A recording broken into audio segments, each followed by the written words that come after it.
경제원론의 거시경제학편의 세 번째 수업으로서 온라인 수업으로 진행되며 본 강의를 공부한 후에는 교재 복습 문제 1번과 2번만 풀어서 LMS를 통해 과제물로 제출하시면 되겠습니다.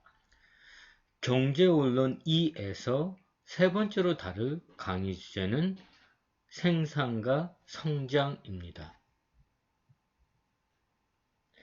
장기적인 차원에서 한 나라의 생산과 경제 성장에 대해서 오늘은 살펴볼 것입니다.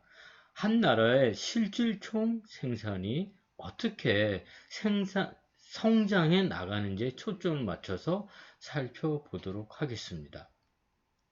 다시 말하면 장기적으로 한 나라의 산출량, 즉 실질 총 생산의 수준 및 성장률에 영향을 미치는 자본, 노동, 기술 등의 결정 요인에 대해서 알아보려고 합니다.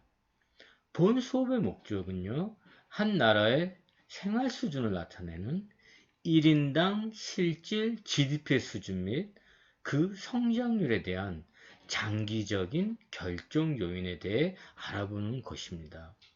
또한 노동 생산성에 대한 결정 요인을 검토해보고 1인당 실질 GDP에 큰 영향을 주는 것이 바로 생산성인데 이 생산성을 향상시켜줄 정부 정책에 대해서도 살펴보려고 합니다. 정리해보면요. 오늘 수업의 목적은 장기 차원에서 이루어지는 실질 생산과 경제 성장에 대해서 살펴보는 것입니다. 세계 각국이 경제 성장을 중요하게 여기는 이유는 경제가 성장하면 소득이 증대되고 새로운 일자리가 창출됨으로써 국민의 경제적 후생이 증진되기 때문입니다. 오늘 학습의 목표는요, 국가마다 경제 성장률의 차이가 크게 난다는 것, 또 생산성이 1인당 실질 GDP에 큰 영향을 미치기 때문에 경제 성장이나 1인당 실질 GDP에 대한 주요 결정 요인이 된다는 점, 또 한 나라의 산출량과 생산성의 결정 요인 및 경제 성장과 생산성 향상을 위한 정부 정책 등에 대한 이해를 돕는 것이 오늘 학습의 목표가 되겠습니다.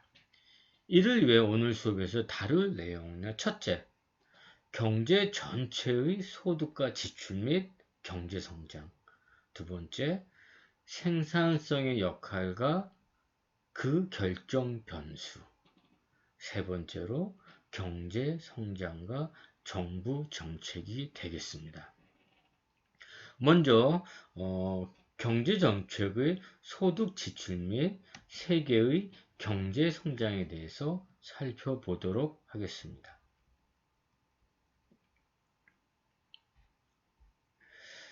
장기적인 측면의 경제 성장에 대해 알아보기 위해 세계 몇몇 나라들의 경험을 살펴보도록 하겠습니다. 표 25.1은요. 13개국의 지난 100여 년 동안의 1인당 실질 GDP 자료를 정리한 것입니다. 그런데 실질 GDP는요. 지난번에 공부한 내용인데요. 경제 성장, 경기 변동 등 국민 경제의 실질적인 생산활동 동향을 알아보기 위해 사용하는 지표가 되겠습니다. 그런데 한 나라에서 1인당 GDP는요, 우리가 지난번에 공부한 것처럼 명목 GDP를요, 그 나라의 인구수로 나눠진 것입니다. 여기에서의 그러면 1인당 실질 GDP는요, GDP를 물가로 조정해준 실질 GDP를요, 인구수로 나눈 것이 1인당 실질 GDP로서 생활 수준을 나타내는 지표로 주로 많이 사용되고 있습니다. 한번 들어보시면요. 제가 판서는 여기서 하진 않지만 한번 여러분이 들어보시면요. 2019년도 작년이죠. 한국의 명목 GDP는요. 1조 6,290억 달러였는데 이를 한국의 인구수 5,183만 명으로 나눠주면 1인당 명목 GDP가 계산이 되겠죠. 1인당 명목 GDP는 이때 31,430달러가 됩니다. 드디어 한국이 선진국의 상징인 1인당 명목 GDP가 31,430달러로서 3만 달러의 고지를 달성했음을 우리가 통계치를 통해서 알 수가 있습니다. 또한 원화를 기준으로 한번 보면요. 2019년도 명목 GDP는요. 1919조 399억 원이었고 물가로 조정해준 실질 GDP는요. 원화 기준으로 1848조 9585억 원에 달했습니다. 이에 따라서 1인당 GDP와 명목 GDP와 실질 GDP를 가지고 GDP 디플레이터를 추정해 본 결과 약 1.038 정도였습니다. 다시 말해서 명목 GDP를요. GDP 디플레이터로 나눠주면 실질 GDP가 구해지는 거죠. 우리가 지난번에 공부해 봤습니다. 한번 여러분도 제가 말씀드린 통계치를 중심으로 한번 직접 계산해 보면 좋겠습니다.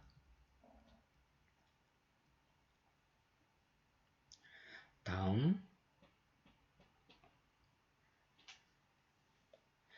1인당 실질 GDP를 보면요. 1인당 실질 GDP 자료를 보시면요. 나라에 따라 생활 수준에 큰 차이가 있음을 우리는 알 수가 있습니다. 다음 장의 표를 보시면요. 2014년도 기준으로 미국의 1인당 실질 GDP, 즉 1인당 실질 GDP는 다른 말로 실질 소득인데요. 미국의 2014년도 실질 소득은 약 55,860달러로서 중국의 실질 소득인 13,170달러와 비교해 볼 때 미국인의 생활 수준이 중국인에 비해 약 4배 높음을 알 수가 있습니다. 이렇게 1인당 실질 GDP를 통해서 우리는 각 나라의 생활 수준을 파악해 볼 수가 있습니다.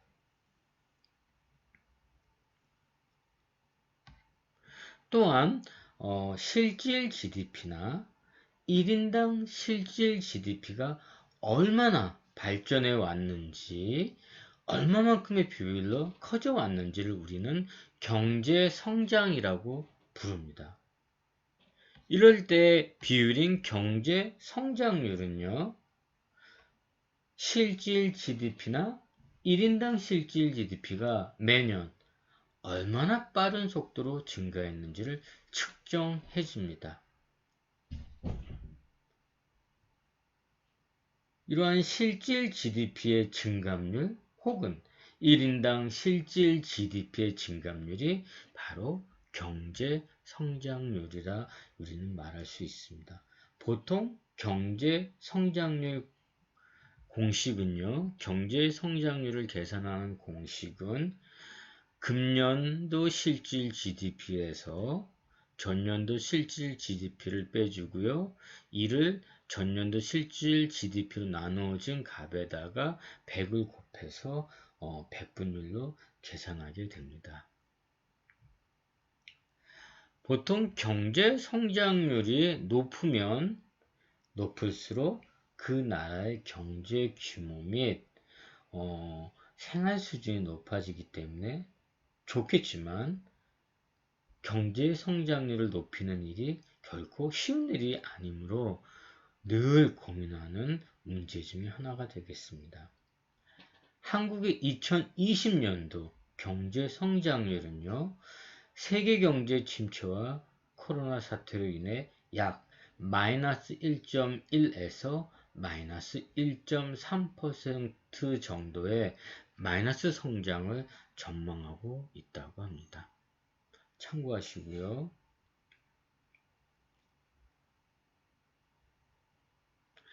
특히 국가 간의 경제 성장률이 서로 다르기 때문에 시간의 흐름에 따라 소득 순위가 달라질 수 있습니다.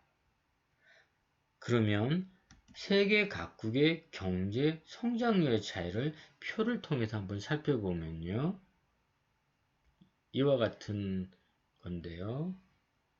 예컨대 미국의 경우 1870년 1인당 실질 GDP는 표를 보시면 4,264달러였고 2014년도에는 55,860달러이므로 지난 100여 년 동안 평균 성장률은 약 1.8%로 연평균 1.8%씩 증가한 셈입니다. 이 표는요, 여러 나라를 성장률 순서대로 이렇게 나열한 것입니다. 나라마다 이렇게 경제 성장률이 다름을 우리는 알 수가 있습니다. 일본의 경우 한번 보시면요. 100년 전만 해도요. 1890년만 해도 부유한 나라가 아니었습니다. 일본의 평균 소득은 당시 1600달러로서 멕시코와 아르헨티나의 중간 정도에 불과했지만 연평균 2.59%의 빠른 성장률을 이룩하여 2014년도 현재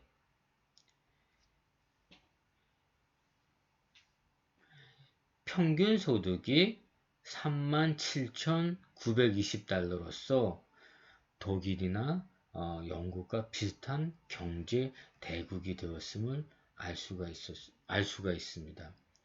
이렇게 국가 간의 경제 성장률이 다르기 때문에 시간의 흐름에 따라 생활 수준을 나타내는 소득 수준이 생활 수준을 나타난 1인당 실질 GDP 즉 소득 수준이요.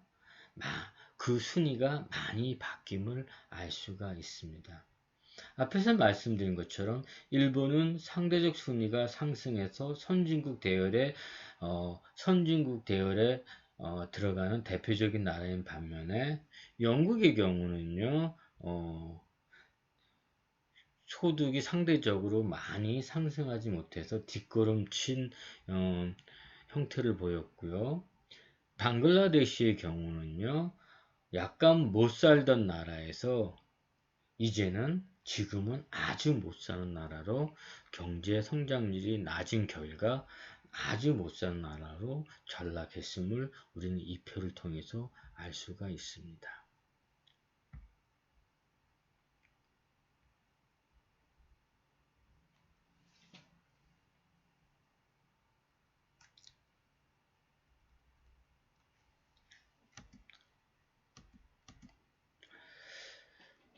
다음의 사진들은요, 한 국가의 경제 수준 및 후생 수준, 즉 생활 수준을 보여주는 그림입니다. 각각 영국, 멕시코, 말리의 전형적인 가정의 모습을 보여주고 있습니다. 삽입된 GDP 통계와 함께 참고적으로 각자 한번 비교해 보시면 좋겠습니다. 그 대신 제가 한국에서 일어난 한강의 기적을 잠시 말씀을 드리도록 하겠습니다. 아시는 것처럼 우리나라는 지난 30여 년간 연평균 7%가 넘는 높은 경제 성장률을 이루었습니다. 이런 고도 성장을 외국인들은요, 독일의 라인강의 기적에 빗대어 한강의 기적이라고 부릅니다. 구체적으로 말씀드리면요, 한국은 1970년부터 2003년까지 연평균 약 7.1%의 성장률을 기록했습니다. 반면 미국은 선진국에 진입하면 성장률이 정체되기 때문에 지난 20여 년간 연평균 약 3.3% 정도씩만 성장해 왔습니다. 높은 경제 성장률을 지속적으로 달성하는 국가는 경제 규모가 커지는데 그만큼 시간이 적게 걸리므로 한국은 미국에 비해 실질 GDP가 더 빠른 속도로 최근까지 증가해 왔다고 말할 수가 있는 것입니다.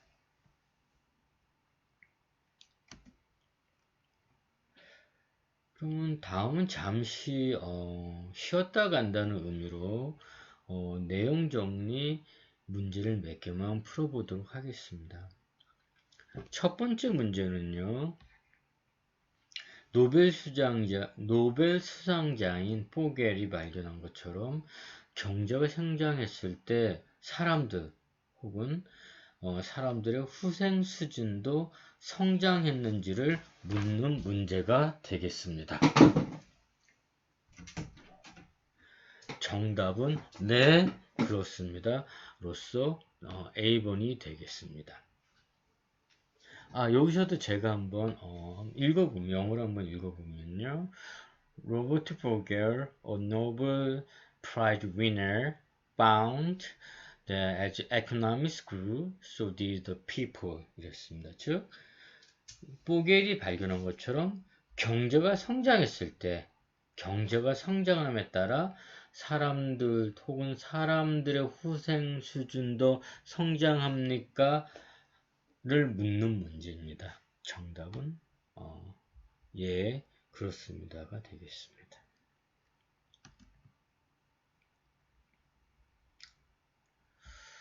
두 번째 문제를 보시면요. 두 번째 문제는 한 나라의 국민들의 생활 수준을 측정해주는 지표가 무엇인지를 묻는 질문입니다. 한번 제가 읽어보면 A nation's standard of living is best measured by its 그래서 real GDP per person 그래서 정답은 B번이 되겠습니다. 즉 B번의 1인당 실질 GDP가 한 나라의 생활 수준을 측정해주는 가장 좋은 지표가 된다. 이렇게 말할 수 있습니다. 그런데 우리가 공부한 것처럼요. 실질 GDP도 간접적으로는 생활 수준을 가늠해 주겠지만 우선적으로 한 나라의 경제 규모를 측정해 주는 지표라고 말할 수 있습니다. 또한 D번의 1인당 명목 GDP도 생활 수준을 어느 정도는 잘 측정해 주는 지표입니다. 하지만 1인당 실질 GDP, B번의 1인당 실질 GDP가 생활 수준을 측정해주는 더 좋은 지표라고 말할 수 있습니다. 따라서 정답은 B번 1인당 실질 GDP가 되겠습니다. 세 번째 문제를 한번 살펴보면요. 두 번째 문제와 비슷한데요. 1인당 실질 GDP는 무엇을 측정해주는 지표인지를 묻는 질문이 되겠습니다. 제가 한번 읽어보면요. Which of the following can be measured by the level of real GDP per person. 이렇게 이랬습니다. 즉 1인당 실질 GDP는요. 아래 무엇을 측정해주는 지표인가요? 라고 묻는 질문이 되겠습니다. 정답은 C번이 되겠습니다. 즉 말씀드린 것처럼요. 1인당 실질 GDP는 생활 수준을 측정해 줍니다. 그러나 생산성을 측정해 주는 것은 아닙니다. 따라서 정답은 C번이 되겠습니다.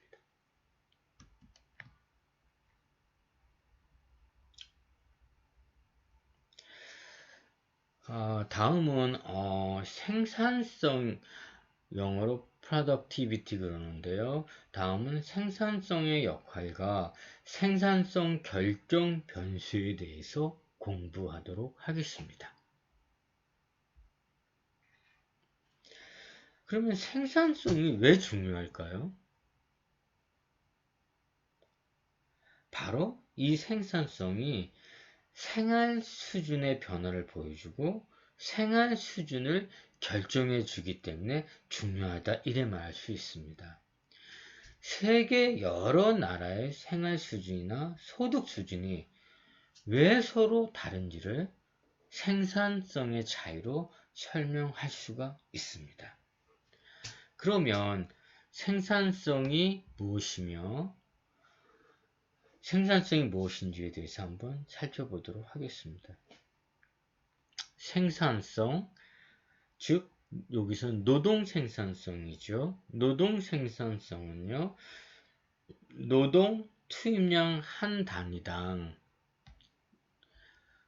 재화와 서비스의 산출량이라고 정의할 수 있습니다. 즉 노동 투입량 한 단위당 생산이 얼마나 되느냐로 생산성을 정의합니다.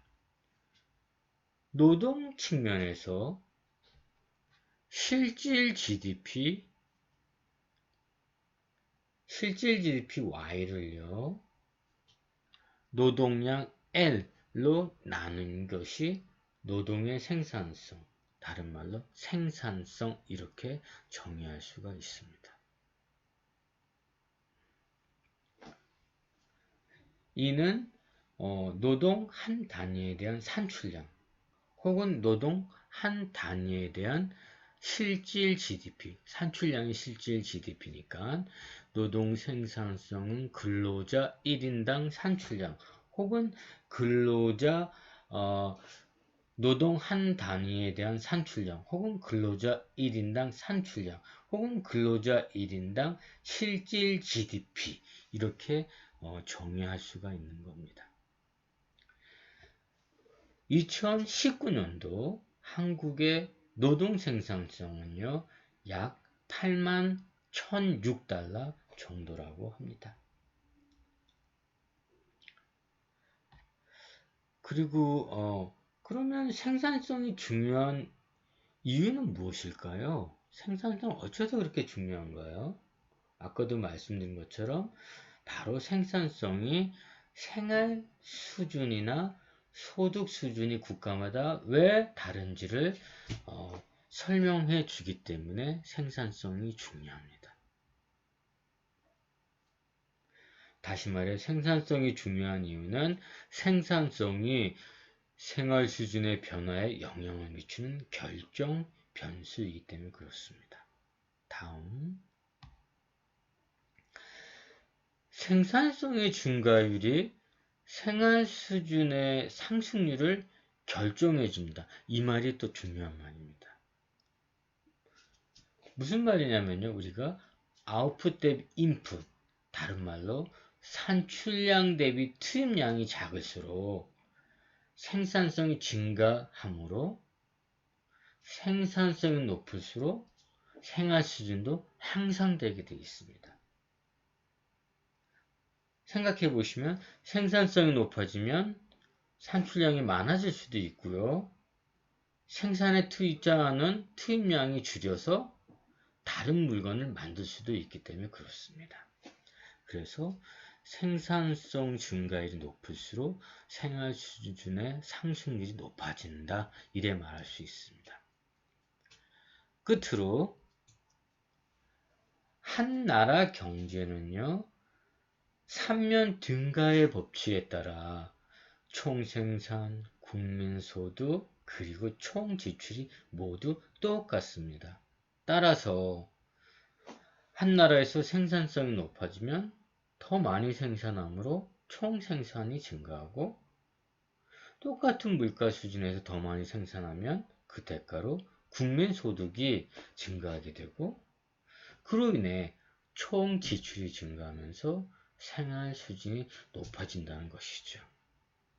그래서 생산성이 중요하다 이 말입니다. 자, 이렇게 해서 지금은 생산성의 정의 및 생산성이 왜 이렇게 중요한지에 대해서 들여다보았습니다. 그렇다면 생산성, 다른 말로 우리는 생산 능력 이렇게 말할 수 있는데, 생산성이 어떻게 결정되는지에 대해서 살펴보도록 하겠습니다.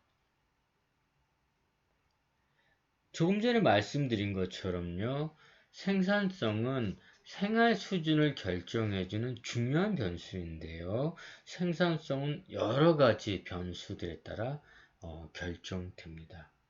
각각 물적 자본, 인적 자본, 자연 자원, 기술 지식이 주요한 생산성의 결정 변수가 되겠습니다.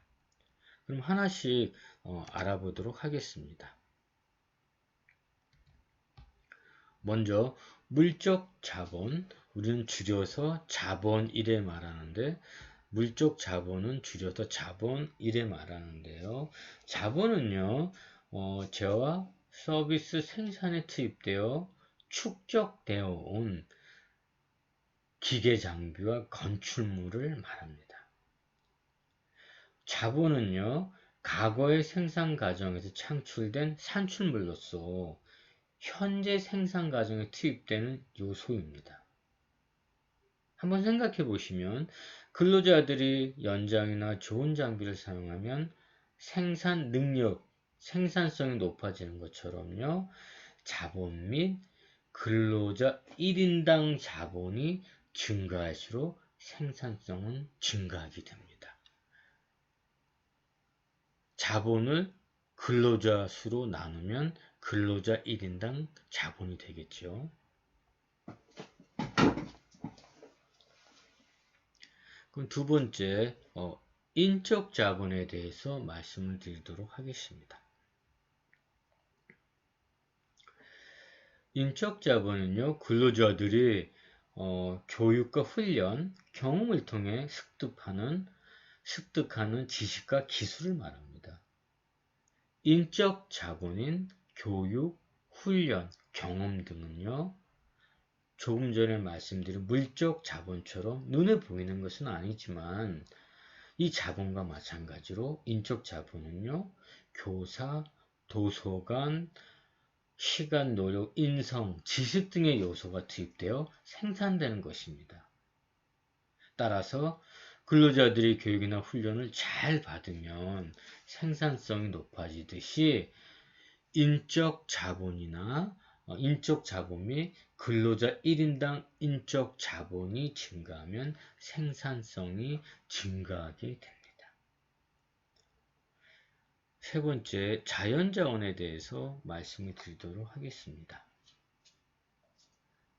자연자원은요, 토지, 강, 광물 등 자연에 의해 제공되는 생산 요소를 지칭합니다.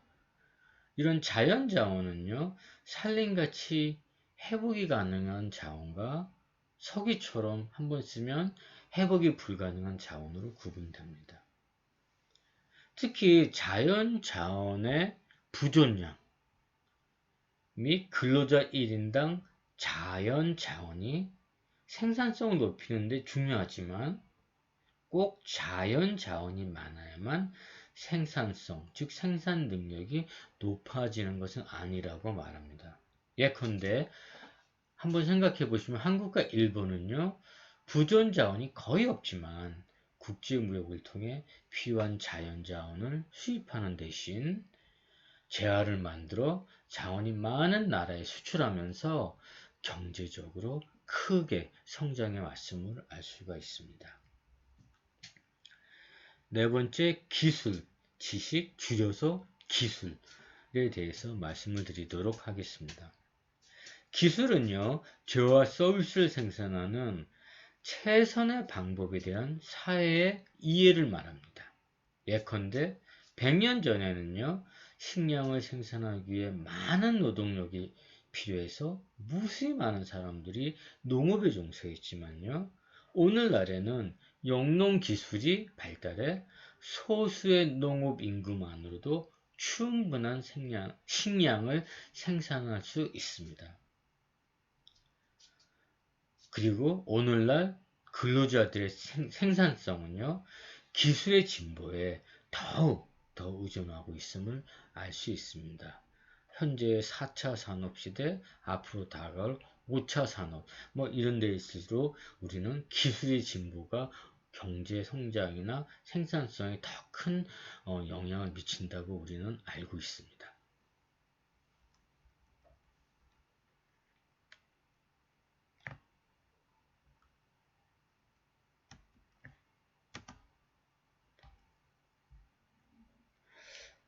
그런데 경제학에서는요, 생산함수라는 개념을 이용해서 재화 서비스의 생산에 투입되는 생산 요소 양과 산출량의 관계를 주로 설명을 합니다. 좀 더 자세한 내용은 2학년 미시경제학이나 또 3학년, 4학년의 고학년 교과목에서 다루겠지만, 여기서는 기본적인 생산함수에 대해서만 말씀을 드리도록 하겠습니다. 한 나라 경제에서 Y가 산출량이고 A는 그 나라의 생산기술 수준, 그리고 L은 노동인구, K는 자본의 양, H는 인적 자본의 양, N은 자연 자원의 양을 나타낸다고 하면, 이 생산 요소들이 산출량 Y를 생산하기 위해 어떻게 결합되는지를 나타내주는 생산함수, F는 생산함수 기호인데, 생산함수는 이와 같이 표시되는 겁니다. 영어로 한번 읽어보면 Y는 A function of L, K, H, and N 이렇게 말할 수 있습니다. 이 생산함수는요, 재화와 서비스 생산에 투입되는 생산 요소의 양, 그리고 기술 수준과 산출량, 그 나라의 산출량과의 관계를 나타내주고 있습니다. 좀 더 말씀을 드리면요, 일정 기간 동안의 생산 요소인 노동량, 자본량, 인적 자본량, 자연 자원량의 투입이 각각 증가할수록 더 많은 산출량을 생산할 수가 있습니다. 특히 설명 변수들과 종속 변수의 관계를 나타내주는 이 함수의 외부에 있는, 즉 함수 모형 외부에 있어서 외생 변수라고 구분하는 생산기술 A, 생산기술 A가 진보되면요, 즉 A가 상승하게 되면 주어진 생산 요소를 투입하여 더 많은 산출량을 생산할 수 있음을 이 생산함수는 나타내주고 있습니다.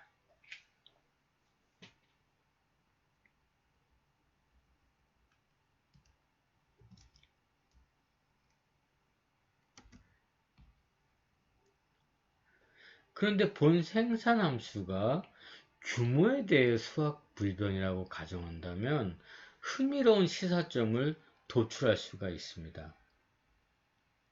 조금 전에 말씀드린 규모에 대한 수학 불변이란 모든 생산 요소의 투입량을 2배로 증가시킬 경우 똑같이 산출량도 2배로 증가함을 의미합니다. 예를 들어서 L을 2배로 EL, K를 2배로 EK, H를 2배로 EH, N을 2배로 EN 하면 Y도 2배로 늘어나 EY가 된다는 것입니다. 이게 규모에 대한 수학 불변 가정입니다. 이 가정에 의거해서 우리가 생산함수의 양변을요 L로 나눠주면, 다른 말로 양변을 L분의 1, 즉 노동인구분의 1로 똑같이 곱해줄 수가 있는 겁니다. 이렇게. 그럼 여기는 L분의 1을 곱했으니까 1이 되고요. 1은 상수, 변하지 않는 수이기 때문에 우리가 함수로 나타낼 때는 이 부분을 제거할 수가 있기 때문에 이런 식으로 나타낼 수가 있습니다. 그러면 양변을 L분의 1로 똑같이 곱해 줄 수가 있는데요. 규모에 대한 수학 불변 가정에 따라 양변은 똑같이 L분의 1로 곱해줄 수 있는데요. 그렇게 되면 이와 같이 근로자 1인당 산출량, 스몰 y로 제가 표현했는데, 근로자 1인당 산출량은요, 근로자 1인당 자본량, 근로자 1인당 인적 자본량, 근로자 1인당 자연 자원의 함수, 그리고 여기에 기술 수준을 곱한 형태로 생산 함수가 나타남을 알 수가 있습니다. 다시 말하면 이 식을 통해 근로자 1인당 산출량, 근로자 1인당 산출량, 즉 생산성이죠. 생산성이 근로자 1인당 자본, 근로자 1인당 인적 자본, 근로자 1인당 자연 자원, 그리고 기술 수준에 따라 결정된다는 사실을 알 수가 있습니다.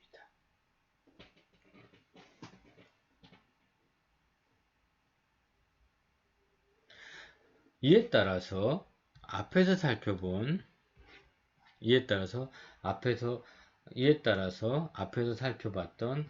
생산성과 생산성의 4가지 결정 변수가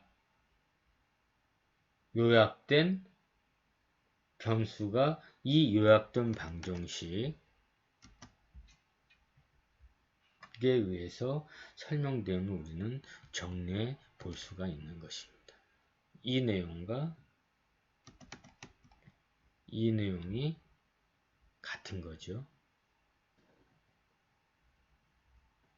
자, 여기까지 질문 있으면 하시고, 질문이 없으시면 잠시 추가적으로 경제성장의 결정 변수에 대해서 한번 같이 정리해 보도록 하겠습니다. 지금까지 저희들은요, 생산성을 정의해보고 생활 수준에 큰 영향을 주는 생산성의 결정 변수에 대해서 살펴보았습니다. 또 이런 생산성의 결정 변수의 설명을 더 돕기 위해서 한 나라의 생산함수를 1인당 한 나라의 생산함수로 도출해서 다시 한번 정리해 보기도 하였습니다.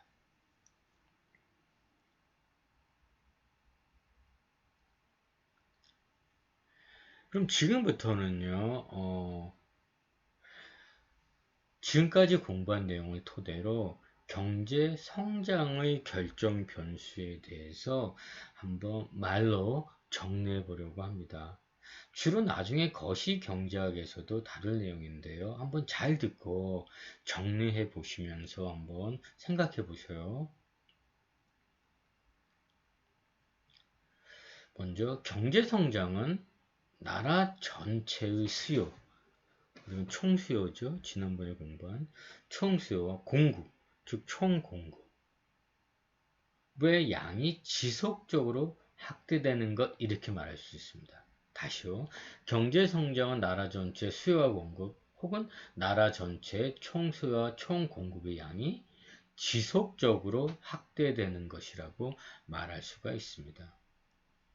이런 경제 성장은요, 단기적으로는 총수요, 다른 말로 총지출, 장기적으로는 총공급, 다른 말로 총생산의 변화에 영향을 많이 받게 됩니다.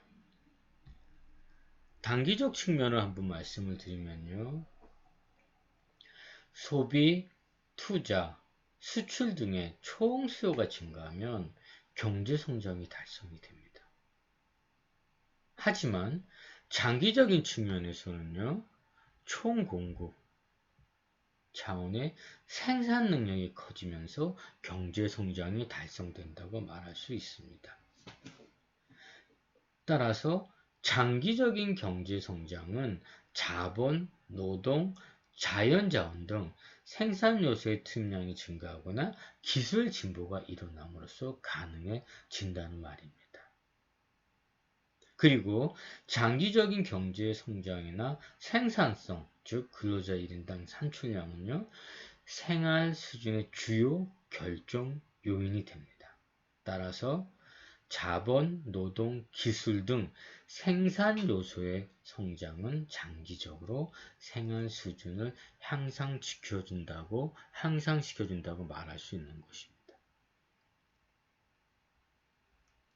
조금 장기와 단기 그리고 총수요와 총공급 측면에서 경제 성장 그리고 생산성에 대해서 말씀을 드렸는데요. 구분하시면서 이해할 수 있겠죠? 이에 덧붙여서 경제의 총수와 총공급에 대해 좀 더 말씀을 드리면요. 한번 들어보세요. 계속해서. 나중에 경기 변동에서 자세히 공부할 예정인데요. 경제는요. 총수요와 총공급으로 이루어져 있는데 총수요는 지난 시간에 공부한 또 조금 전에 말씀드린 것처럼 소비, 투자, 정부 구매 및 순수출로 구성된 총지출을 말합니다. 그래서 총수요는요, 단기적인 경기 변동과 관계가 있기 때문에 총수요를 증가시키면 생산이 늘어나고 실업을 낮추면서 성장을 촉진해 경기를 부양해주는 반면 총수요를 감소시키면 경기 가열로 인한 물가 상승을 억제시킬 수가 있습니다.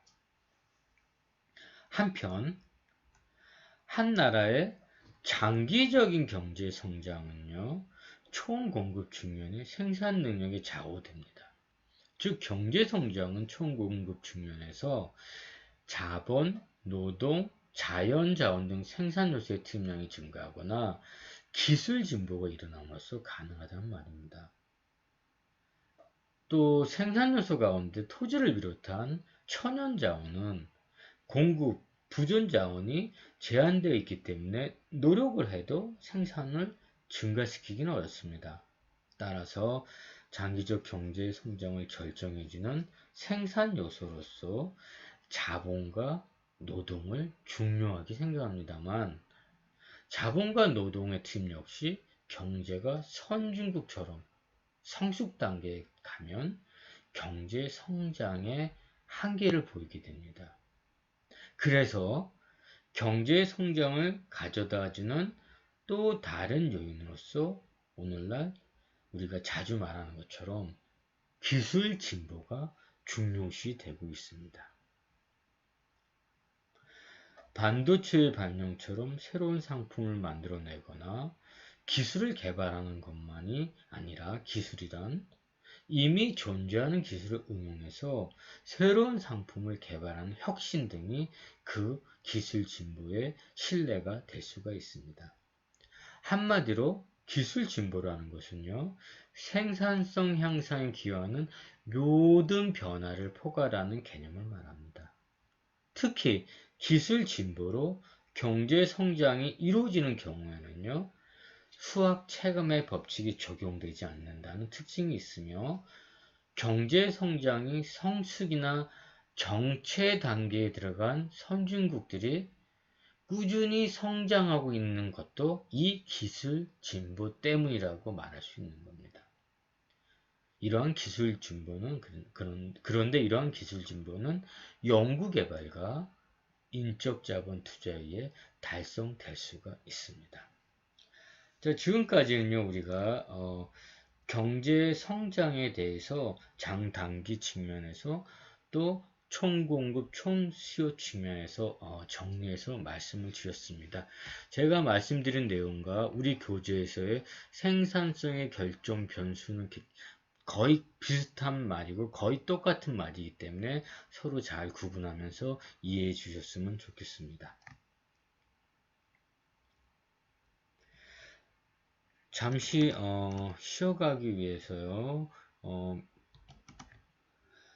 잠시 쉬어가기 위해 간단한 정리 문제 몇 개만 다시 한번 풀어보도록 하겠습니다. 첫 번째 문제는요. 물적 자본, 즉 자본에 해당되는 것이 무엇인지를 묻는 가벼운 질문이 되겠습니다. 제가 한번 읽어보면요. Which of the following is an example of physical capital? 이랬습니다. 즉 물적 자본에 해당되는 품목이 무엇인가요를 묻는 질문이 되겠습니다. 정답은 A입니다. 그래서 machinery, 즉 기계류는 자본에 해당이 됩니다. 다른 지식이나 금융상품, 주식, 채권 같은 금융상품, 기술 개발 이런 거는 자본에 해당되지 않습니다. 두 번째 문제는요. 생산성을 어떻게 정의하는지를 묻는 질문이 되겠습니다. 제가 한번 읽어보면요. Productivity is defined as the quantity of 정답은 C번이 되겠습니다. 즉 생산성은 근로자 1인당 산출물로 정의됩니다. 그래서 C번이 되겠습니다. Goods and service produced from each unit of labor input. 그래서 C번 근로자 1인당 산출물을 우리는 생산성 이래 말합니다. 즉 실질 GDP를 근로자 수로 나눈 것이 근로자 1인당 산출물이 되겠습니다. 세 번째 문제를 보시면요. 세계 여러 나라들의 생활 수준이 큰 차이가 나는 이유를 가장 잘 설명해주는 결정 변수가 무엇인지를 묻는 질문이 되겠습니다. 한번 읽어보면요. The one variable that stands out as the most significant explanation of large variation in living standards around the world is 이렇게 물어봤습니다. 그래서 세계 여러 나라들의 생활 수준이 큰 차이가 나는 이유를 가장 잘 설명해주는 결정 변수가 무엇인가 이렇게 묻는 질문이 되겠습니다. 정답은 아까 말씀드린 것처럼 A번 생산성, productivity가 되겠습니다. 생산성이 생활 수준 변화에 영향을 미치는 대표적인 결정 변수입니다.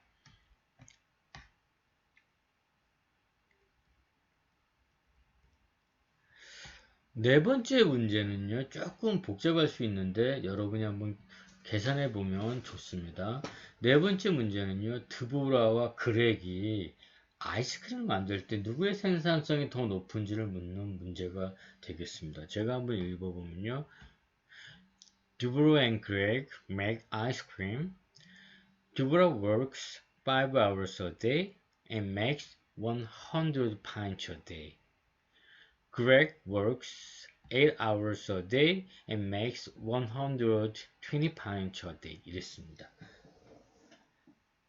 드보라는 하루에 5시간을 일해서 100파인트의 아이스크림을 만드는 반면 그렉은 하루에 8시간 일해서 120파인트의 아이스크림을 지금 만들고 있다고 이렇게 말했습니다. 하루 생산량을 보면 그렉은 120개를 만들고요. 드보라는 100개, 100파인트를 만들기 때문에 그렉이 드보라보다 더 많이 생산하고 있지만 생산성을 구해보면요. 산출량 100파인트 나누기 5 하면 드보라의 생산성은 시간당 20파인트가 되는 반면 그렉의 생산성은요 120파인트 나누기 8 8시간에서 시간당 그렉의 생산성은 시간당 1.5파인트의 아이스크림을 생산하기 때문에 생산성은 드보라가 그렉보다 더 높다고 말할 수 있습니다. 따라서 정답은 10번이 되겠습니다. 드보라의 생산성이 그레그보다 더 높다고 말할 수 있습니다. 하지만 하루 생산량은 드보라가 그렉보다 더 적다. 그래서 10번이 정답이 되겠습니다.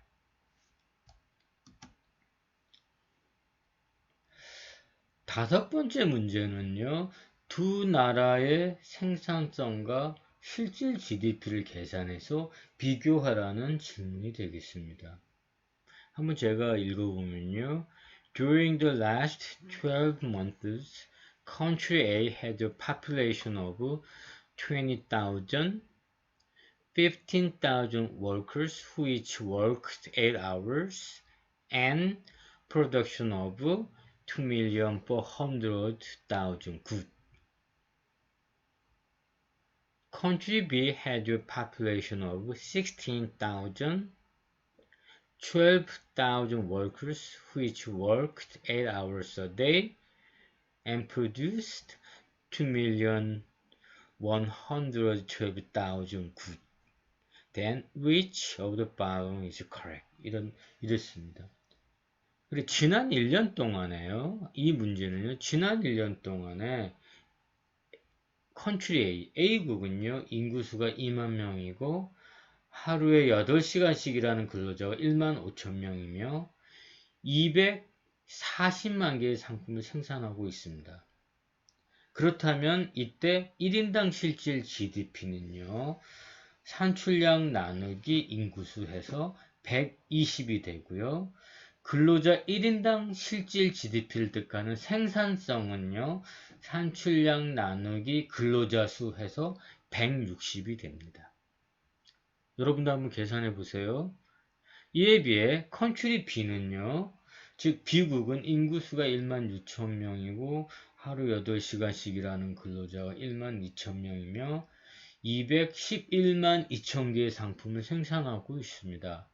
그러면 산출량을 인구수로 나눈 1인당 실질 GDP는 이때 132이고 산출량을 근로자 수로 나눈 생산성은 176이 됩니다. 따라서 B국이 A국에 비해서 1인당 실질 GDP를 측정한 생활 수준과 생산성이 더 높음을 알 수가 있습니다. 그래서 정답은 B가 되겠습니다.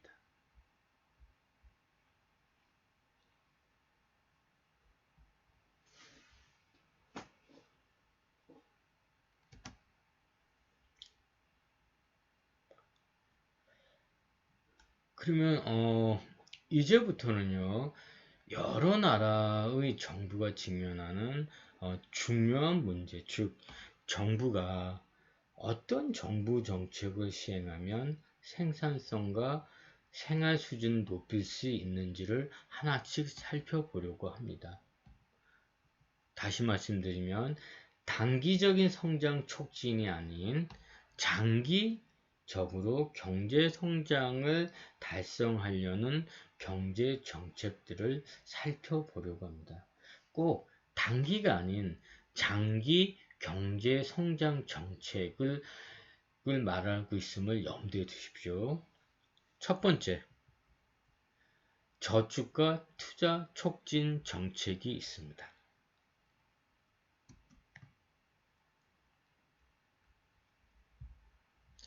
저축과 투자 관련한 정책에 대해서 말씀을 드리면요.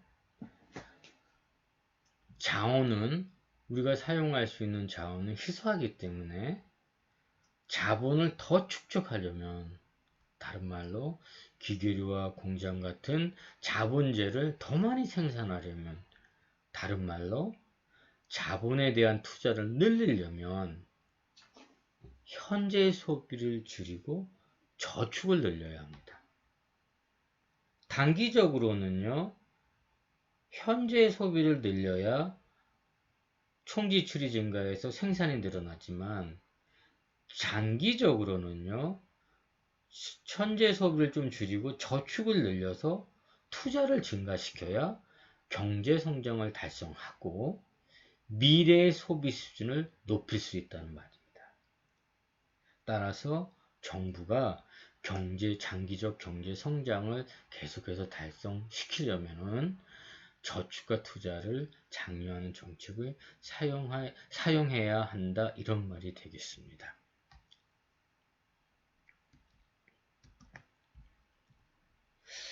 그림 25.1에 한 나라의 생산 함수를 한번 보시면요.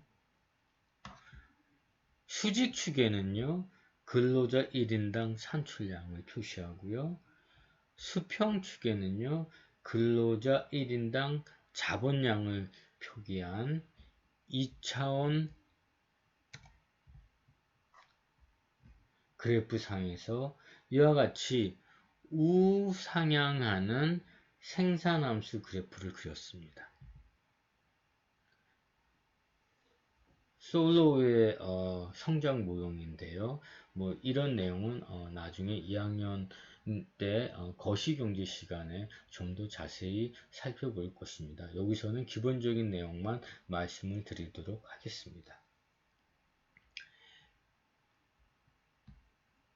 이 생산함수는요, 우상향하는 생산함수는 근로자 1인당 자본량이 증가함에 따라서 근로자 1인당 산출량이 증가하고 있음을 나타내고 있는데, 감소하는 비율로 증가하고 있음을 나타내고 있습니다. 좀 더 이제 자세히 말씀드리면요, 이 생산함수는요, 이 한 나라의 생산함수는요, 근로자 1인당 자본량이 증가함에 따라 생산량이 늘어는 나는데 감소하는 비율로 증가함을 보여주고 있습니다. 왜 그러냐면요, 산출량에 영향을 미치는 다른 여건들이 일정할 때 자본 투입량을 증가시킨다면요, 자본 투입량을 증가시킨다면 산출량은 이렇게 증가하지만요, 곡선의 기울기가 점점 완만해지면서 증가하는 건데, 이 이유는 자본에 대한 수학 체감 때문에 그렇습니다. 따라서 근로자 1인당 자본량이 증가할 때 근로자 1인당 산출량은 증가는 하는데 감소하는 비율로 증가하게 된다, 이렇게 말할 수 있습니다. 정리해보면요, 저축률이 높아짐에 따라 자본이 축적됨에 따라, 저축률이 높아짐에 따라 자본이 축적됨에 따라 경제 성장은 이루어지지만, 일반적으로 우리는 수학 체감의 법칙이 적용된다고 보기 때문에 저축률이 높아짐에 따라 일시적으로는 경제 성장률이 많이 일어나겠지만, 시간이 지날수록 성장률이 점점 작아지면서 둔화된다, 이래 말할 수 있는 겁니다. 따라서 장기적으로 저축률이 높아지면 생산성과 소득이 높아지지만, 생산성과 소득의 성장률은 그리 높아지지 않는다, 이래 말할 수 있다는 것입니다.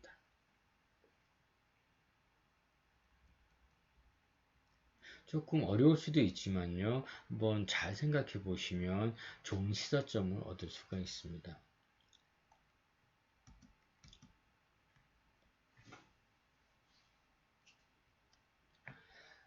또 자본에 대한 이러한 수학 체감의 법칙은요, 또 다른 재미있는 시사점을 던져주고 있습니다. 다른 여건이 고정됐을 때 상대적으로 가난한 나라의 경우는요, 자본을 조금만 투자해도 자본 축적이 언어 없었었기 때문에 산출량 혹은 근로자 1인당 산출량을 뜻하는 생산량이 크게 증가합니다. 즉, 빠른 속도로 경제 성장을 달성하기가 쉽다는 말입니다. 이에 반해서 이미 자본 축적이 그리고 생산성이 높아 있는 부유한 나라는요, 수학 체감의 법칙이 적용되기 때문에 자본을 투자해도 산출량 혹은 생산성을 크게 증가시키지 못합니다. 따라서 가난한 나라들의 부유한 나라에 대한 따라잡기 효과가 존재하게 된다는 겁니다. 과거의 한국이나 현재의 중국을 생각해 보시면 되겠습니다. 고도 성장함을 우리가 알 수가 있죠.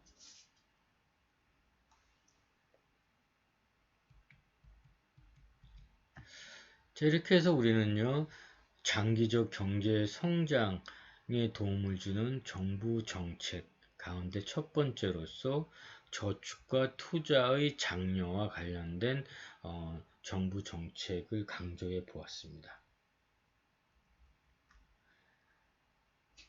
이렇게 경제 성장률에 영향을 미칠 수 있는 그 밖의 정부 정책으로는요, 해외 투자의 장려 및 외국 자본 투자 유치 촉진, 또 교육에 대한 지원, 또 건강과 영양 등 보건의 증진, 또 사유재산권의 보장과 정치적 안정의 보장, 또 자유로운 무역의 장려, 또 새로운 기술 연구개발의 장려 등이 포함된다고 말할 수가 있습니다.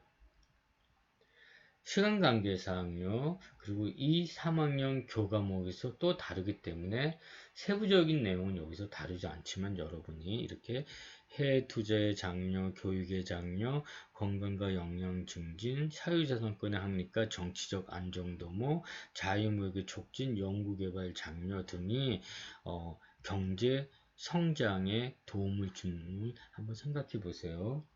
그럼 끝으로 인구 성장에 대해서 잠깐 말씀을 드리도록 하겠습니다.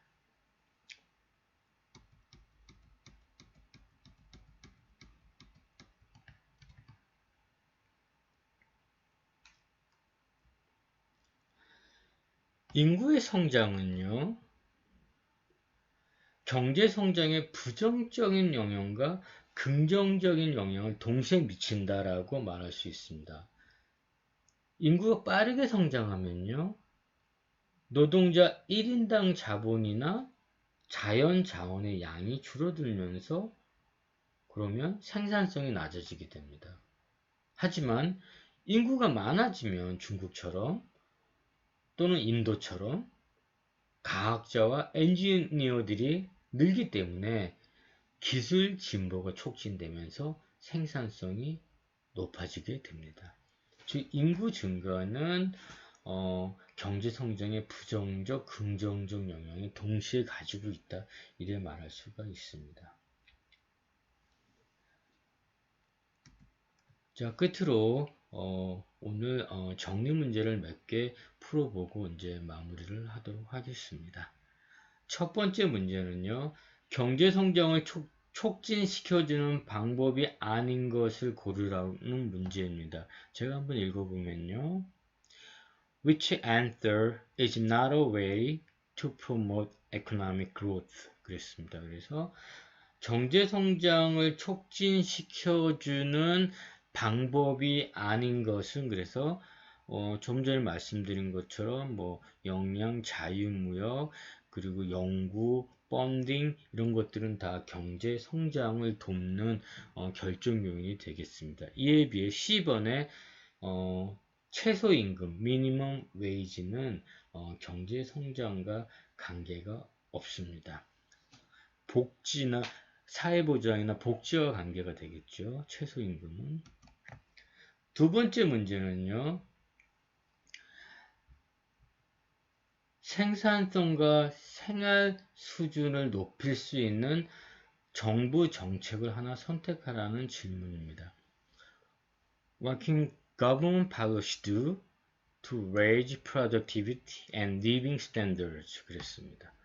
즉, 생산성과 생활 수준을 높일 수 있는 정부 정책은 무엇인가요? 라고 묻는 질문입니다.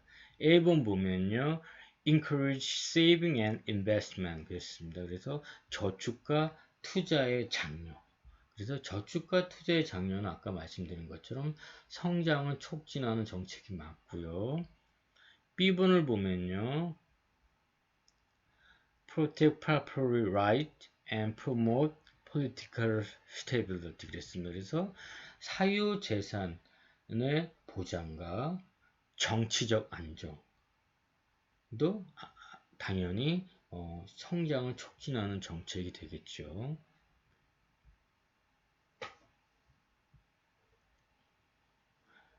10번은요. Pursue free trade 그래서 자유무역 즉 자유로운 수출과 수입을 뜻하는 자유무역의 장려도 성장 촉진 정책에 해당이 됩니다. 따라서 정답은 D번. 그래서 A, B, C 모두가 다 생산성 및 생활 수준을 촉진시킬 수 있는 정부 정책에 되겠습니다.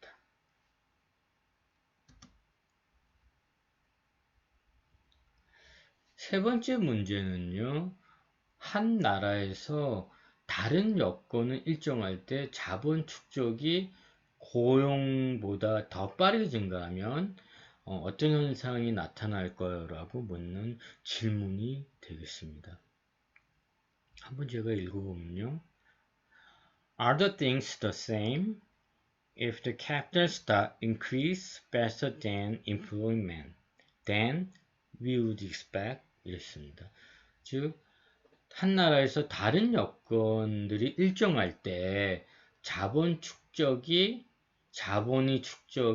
근로자의 고용보다 그 속도가 더 빠르게 증가한다면 기대되는 현상이 무엇인가요? 라고 묻는 질문이 되겠습니다.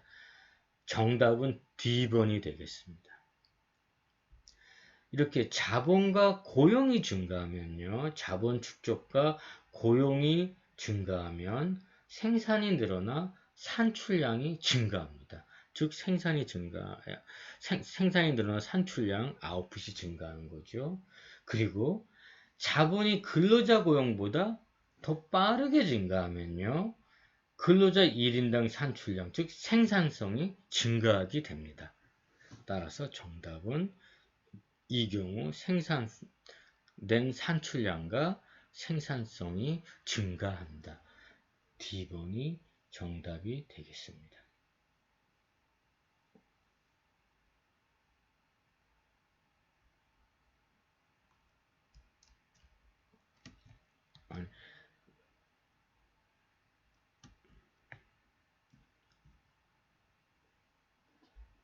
마지막 문제는요.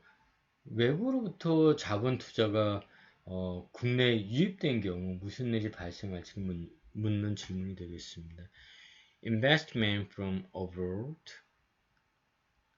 즉 외국으로부터 자본 투자가 국내에 유입된 경우 즉 외국 기업이 우리나라 기업에 투자를 하는 경우를 말합니다. 이럴 때 어떤 일이 생길까를 묻는 질문이 되겠습니다. 즉 해외 자본의 국내 투자가 늘어나면 국내 자본 축적과 투자가 늘어나는 것처럼 생산이 늘어나므로 고용이 증가하고 생산성이 높아지게 됩니다. 또 고용이 증가하면요. 임금이 상승하죠.